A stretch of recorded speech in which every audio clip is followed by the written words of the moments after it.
Aniya na ang mga balita nga nahagpat sa Newsline Philippines Information Center. Ako si Paul Palacio. Tutok na!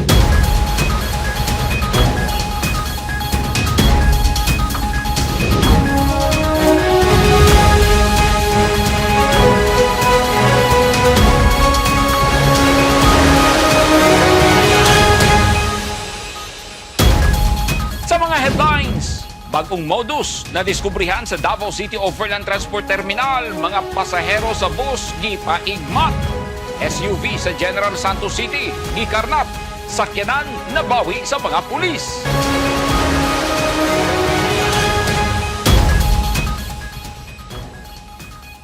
Sa detalye sa ato mga balita, usa ka SUV ang gikarnap sa General Santos City apan nabawi dayon sa kapulisan. Ang sakyanan human maapsan sa miresponding mga pulis. Nadakpan ang driver nga nagsibat sa SUV. Anyang report ni Eugene Hinutan.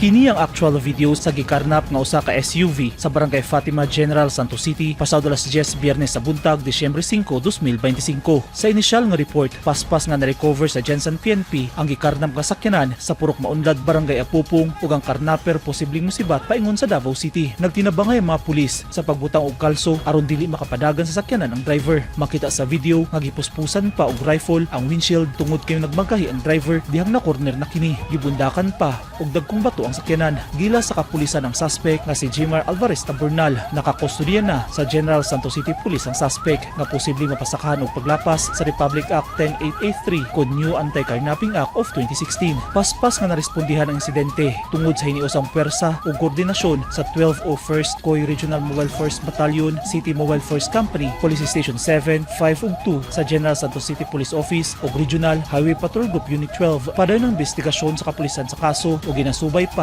ang tangiya sa sakyanan. Eugene Hinutan, Newsline Philippines. Stay safe. 5 ka mga tao ang imbestigahan sa National Bureau of Investigation Southeastern Mindanao Regional Office kung NBI SEMRO nga persons of interest sa pagpusil patay kang Barangay 3 de Mayo Kapitan Oscar Dodong Bucol Jr. Naghatag na sab og sabina ang NBI sa mga imbestigahan ug apil niini ang mga opisyal sa gobyerno. Ani ang report. Napulo na kaadlaw sukad gipusil patay si Barangay 3 de Mayo Kapitan Oscar Dodong Bucol Jr.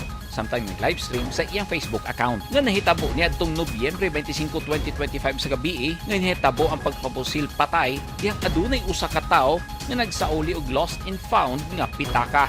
Nagbangutan ng justisya ang mga supporters sa kapitan. Hilabi na ang iyang pamilya ug kaalyado sa politika. Tungod sa panghitabo, gimugna ang Special Investigation Task Group aron mututok sa kaso ni Bucol Jr. Daghang anggulo ang nanggawa sa krimen nga gikonsidera tanan sa investigasyon. Adunay nang hatag og reward money sa makatudlo ug makahatag og impormasyon sa mastermind kung sa nagpusil patay. 1 million pesos kang Vice President Sara Duterte. 1 million pesos kang Davao City Acting Mayor Sebastian Bastey Duterte. 1 million pesos kang Davao del Sur Governor Yvonne Cagas. 1 million pesos sab kang Davao Occidental Congressman Claudio Bautista. Ug matud pa, aduna pay laing pledges sa reward money. Gawa sa gimug ng SITG, nag-imbestiga na sab karon ang National Bureau of Investigation Southeastern Mindanao Regional Office o gikumpirma sa NBI nga adunay 5 ka tawo nga ilang gi-isyuhan og sabina alang sa investigasyon. I confirm na nag-issue kami ng mga subpoena to some of those persons of interest. So in the next coming days, they will be reporting to our NBI regional office para they will also be given an opportunity to present their side kung meron pa talaga silang or directly or indirectly may involvement pa sila doon sa pagkapatay kay the late barangay chairman Oscar Bucol Jr. So maano namin, we can ask anything from them. Lahat ng tanong pwede namin itanong, and we can also observe their demeanor or yung behavior nila na yung sa psychological approach. Nakikita namin kung yung mga actuations niya, we will also be observing. So yan, nag-issue kami ng subpoena. Gipasabot ni Eli Lianyo, ang spokesperson sa NBI SEMRO, posibleng mag-issue pa sila og laing sabina kung adunay tawo nga nalambigit atol sa ilang investigasyon. hindi fix yung subpina natin at as the investigation progress, mag-issue kami ng subpoenas to some individuals whom we found out to be connected or have had a hand in the killing of or to the death of Oscar Bukol Jr. So hindi siya fixed. From time to time, kung makikita namin na itong si Mr. X, itong si Mr. Y are also involved, then eventually we will issue subpoena for them. Gikumpirma sab sa NBI na apil sa ilang imbestigahan ang tao nga nagsauli og lost and found nga pitaka kang Kapitan Bukol Jr. Una kinigipusil patay kay apil siya sa mga persons of interest. Actually, Paul, no, we have marching orders from our National Director, Attorney Angelito Magno, and of course our NBI Regional Director, Attorney Arcelito Albao. Itong case na to is ikaman case, meaning all agents, you understand naman na dito sa Davao Region, we only have a handful of agents, di ba? So, lahat ng mga agents mag-participate talaga dito for the earliest possible solution of this death of Barangay Chairman Oscar Bukol Jr. So, mas maaga, kung mas maganda kung maaga masolban namin to. Daghan ang misempatiya sa pamilya Bukol ug may bisita sa haya sa kapitan. Wala pangandi kung kinsa ang gipanghatagan og sabpina sa NBI. Gipaigmat sa management sa Davao City Overland Transport Terminal kung dikot ang mga pasahero sa bus sa bag-ong modus nga ilang didiskubrihan nga pagpangilad nga dili basta-bastang musalig sa tao nga magtanyag og serbisyo sa mga bagahe apan mga watliay. Aniyang report ni Eugene Hinutan. Nagpahimangno ang Davao City Overland Transport Terminal kung dikot sa tanang pasahero nga mag-igmat sa bagong modus nga ilang nadiskubrihan. Hilabi na nga gilaumang nagsangon ang terminal sa mga manguli sa ilang tagsa-tagsa ka lugar karong holiday season. Bisan hugot ang gipatuman nga seguridad sa mga otoridad, giawhag ni ay sa usop manager sa dikot ang mga pasahero nga magbinantayon sa palibot aron malikayan ang daotang buhat sa pipila ka mga individual gawas o sulod man sa terminal. Please, kita mismo magbantay o magpulis ta sa ato ang sarili. Kita diri sa Dikot Management na kung wala man na 100% pero at least naggamay or in fact wala na reported cases can bitang pickpocketers na solusyonan na nato. And the second gidihimo na po is kani bitang mga bagahe pagsulod diha sa imuhang baggage x-ray machine nga palipat lang gani ka lahi na ang mudala. So nasolusyonan po na nato no kay makita man nato na anak. Sumala ni usop hinay-hinay nang nasulbad sa management sa dikot ang problema sa kawat sulod ug gawas sa terminal. Apan doon na napod sila nabantayan nga bagong modus. Naana po'y bagong modus nga kana bitang from the terminal drive then mosulod ka sa bayan punuhay ka and punuhay mura kuno pagkauban istoryahon ka then kung naa kay bag mingon nga tabangan ta kagdala ng imong bag pre asa di ay ka so kung unsa imong isulti nga place ato kagayan moingon ko siya ay pareha ra di ay ta kagayan di ay ta be tabangan na lang kanako sa imong bag pag ando di ay it's either pasakyon nakainig mo sakay ka unya pangayuan naka og kwarta or second nga napoy nahitabo nga ang bag giabrihan o kay it's either pagtaan siguro to or basigis baybayan na kano nga kabalo unsay sulod sa imuhang ang bag. Gipasabot ni usop na mas maayong mag-igmat aron dili mabutang ang kaugalingon sa laot. Ako ang concern diha is kung ikaw gisabayan na ka diha pa lang daan sa terminal drive nga pasulod and simba ko lang na ay gisulod sa imuhang bag kung dili man gani kakawatan no it's either na ibutang dito nga for example drugs di ba pag agi nimo diha sa tuang baggage x-ray machine lagi makita gyud and since ikaw man ang tag-iya sa bag ikaw gyud ang manubag. Lakip sa gipahibalo sa dikot management ngadto sa publiko nga sa mga lehitimong porter lang magpa-assist ugaling dunay daghang dala nga bagahe aron malikayan nga mailad naka-ID ug naka-uniform ang mga lehitimong porter sa dikot. Gipasalig hinuon sa dikot nga 24/7 ang ilang monitoring sulod ug gawas sa terminal. Kaabag ang mga personahe sa Davao City Police ug Task Force Davao nag-function sab ang mga CCTV camera sa terminal. Eugene Hinutan, Newsline Philippines. Stay safe. At tangi Inugyunay Festival 2025 sa Tacurong City, giablihan na.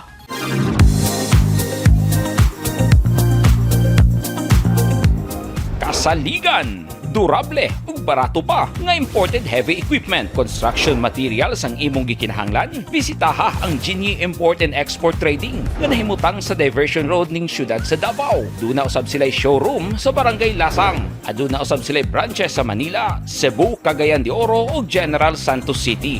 Kung sapay imong gihulat, Genie na.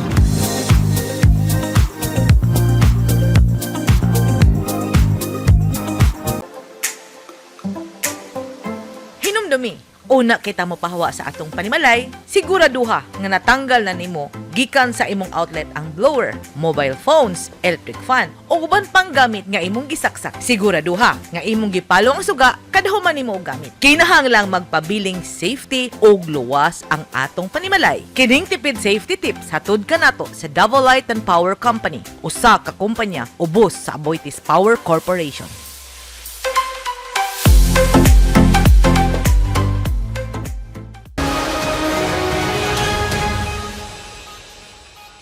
This portion is brought to you by Rizal Memorial Colleges. Nagbiyahe na sugod karong adlaw, Disyembre 5 ang DC bus human maghatag ang LTFRB 11 og permit sa mga rota nga magian sa bus. Mubiyahe kini panahon sa peak hours ug libre ang mga pasahero sa ilang mga pamasahe. Ani ang report ni Eugene Hinutan. Nagsugod na karong adlaw, Biyernes, Disyembre 5 ang operasyon sa Davao City Interim Bus System.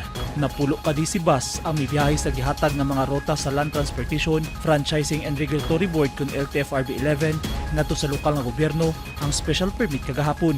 Kinahanglan ang mga special permit alang sa libreng sakay sa DC bus aron masiguro nga regulatory compliant ang syudad.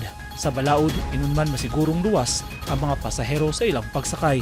Lakip sa gian nga mga rota sa DC bus, Toril Rojas, Mintal J. Torres, Mintal Rojas, Bangkal Rojas, Buhangin Rojas, Panakan via Buhangin Rojas, Panakan via ang Leongto Rojas ug Panakan via R. Castillo Rojas. Magserbisyo ang mga bus sa mga commuters nga libre panahon sa peak hours gikan alas 6 sa buntag hangtod alas 10 ug balik alas 4 sa hapon hangtod alas 9 sa gabii. 45 ang regular seats sa usa ka DC bus.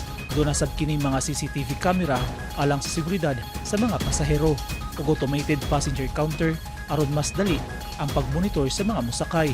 Naglaom ang lokal ng gobyerno nga pinaagi niining modernong bus system matabangan ang mga Davaoenyo na mas paspas, luwas ug komportable ang ilang pagbiyahe. Ang DC bus kabahin sa Davao City Public Transportation Modernization Project. Eugene Hinutan, Newsline Philippines. Stay safe. Nakadawat og mga baka ang mga kanhi rebelde sa Davao Oriental gikan sa provincial government nga kabahin sa Peace and Social Reintegration Program sa gobyerno. Responsibilidad sa mga benepisyaryo nga pasanayon ang mga baka aron adunay laing tinubdan sa panginabuhian. Samtang nakadawat sab ang probinsyal nga pangamhanan sa Davao Oriental og jerrycans ug plastic barrels gikan sa usa ka kumpanya sa Lubi og Sustainable Coconut Supply Chain Foundation Incorporated. Ani ang report ni Peng Alinyo. Ang mga benepisyaryo, pulos miyembro sa Davao Oriental Former Rebels Association Kundofra nga nagikan sa munisipalidad sa Baganga, Caraga, Tarragona, Lupon, San Isidro, Banay-Banay ug Mati City. 20 ka mga miyembro ang nakadawat og baka nga gihatag sa gobyerno isip livelihood support sa pagbalik nila sa komunidad. Kini kabahin sa pagsaulog sa Mindanao Week of Peace aron makasustener ang mga kanhi rebelde sa ilang pang-adlaw-adlaw nga panginahanglanon. Ang cattle dispersal, usa ka malungtarong programa alang sa mga kanhi rebelde dinhi ilahang pasanayon ang mga baka nga magsilbing kaabag sa kita sa pamilya. Nagtuo ang provincial government nga modugay ang programa ikumpara sa short-term financial aid. Samtang gidawat mismo ni Davao Oriental Administrator Retired Major General Jose Ariel Niembra ang gihatag nga donasyon sa Franklin Baker Company o Sustainable Coconut Supply Chain Foundation Incorporated nga mga jerry cans o plastic barrels. Dakong tabang kini sa mga naapektuhan sa milabay nga kusog nga linog sa probinsya. Mitabang sad ang mga sundalo alang sa transportasyon aron mahatod ang mga donasyon. Gipasalamatan sa provincial government sa Davao Oriental ang tanang donors kay nakatampo kini sa pagbangon sa mga residenteng grabe na apektuhan sa kusog nga pagtay og salinog niadtong Oktubre 10, 2025. Peng Alinyo, Newsline Philippines. Stay safe. Formal nang giablihan ang It's Inog Yunay Food Festival sa Tacurong City nga nagpasundayag sa lain-laing putahe sa pagkaon. Daghan ang kapilian hilabi na sa mga mahiligod sa seafoods. Tinuig na kining ginahimo isip selebrasyon sa Pasko diin adunay lain-laing aktibidad matag gabi. Ani ang report ni Eugene Hinutan. Klase-klasing putay sa pagkaon ug ilimnon ang pwedeng mapalit sa publiko sa Tacurong City. Human giablihan sa City Hall grounds ang It's Inog Yunay Food Festival. Kinisab ang panahon na mag-abot sa Tacurong City ang mga tao sa Sultan Kudarat Province makisadya sa mga aktibidad matag gabi ug pagsaulog sa Pasko kay lain-laing disenyo sa Christmas lights ug decoration ang masaksihan sa mga tao. Ang Inog Yunay usa ka hiligaynon nga pulong nga ambot pasabot mao ang to unite o to cooperate. Subay sa report, 22 ka food establishments ang misalmot sa festival nga gipasundayag ang ilang lamian nga pagkaon. Daghang kapilian ng mga tao gikan sa baked goods hangtod sa street food, seafood ug grilled favorites. Mabusog ug malingaw gyud ang mga musuroy kay hangtod sa Disyembre 23, 2025 ang It Inog Yunay. Giawhag sa lokal nga gobyerno ang publiko nga bisitahon ang lugar ug magsadya sa festive food event. Eugene Hinutan, Newsline Philippines. Stay safe.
Ugmaw kadto naghingpit sa mga balita nga naagpat sa Newsline Philippines Information Center. Anas dugang mga balita, bisitaha ang website nga www.newslinephilippines. Sa Facebook page, Instagram Newsline Philippines ug sa Twitter Newsline Philippines.